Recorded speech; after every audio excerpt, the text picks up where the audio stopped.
Hey everyone, this is Andy Pichon, Andy Pichon Speaks. And today, let's discuss about Return to Oz.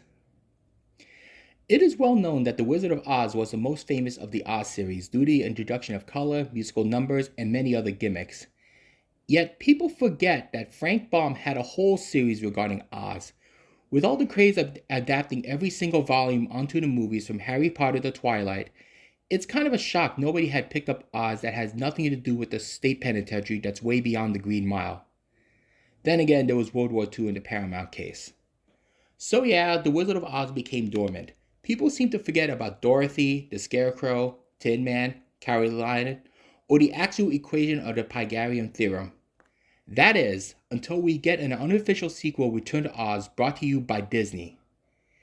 And whatever you do, don't return to Oz. Why? It's a horror film that wasn't intended as a horror film. If you were unfortunate enough to watch the movie, you already know. By the way, spoilers. If you want to watch the movie first, stop right here and check it out. Ready to carry on? Here we go. You're dealing with a movie that make you want to wish to go back to Kansas, or probably any other state, because Dorothy was put into shock therapy.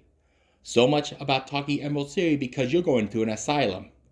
And ironically, after escaping back to the Emerald City, it's not what it turned out to be. If the Wheelies and the Headless Princess didn't scare you, maybe the Gnome King will. After all that, now's the time to donate the ruby slippers and repackage it as the Christmas shoes. Let your stepmother experience Nightmare on Elm Street without Elm Street. This was Disney before the Renaissance. Movies during that time were dark, creepy, and are usually watched only once. Never mind Gremlins, I wonder if parents left the theater screaming. There aren't any rainbows in this sequel, and you're not singing about the brain, the heart, or the nerve. In fact, you probably need all three. Had Julie Garland seen this, she might have need rehab in more ways than one.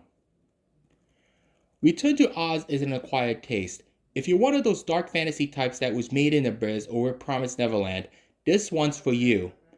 If, however, you're wicked and went to Frozen, you might want to pass this one. I'm just telling you, there had been cases where true horror lies within the eye of the beholder. This is the poster you have seen. Does this look like a horror film to you? Just don't say I didn't warn you. This is Andy Bishonen Speaks. And yes, I'm aware the robot's name is TikTok.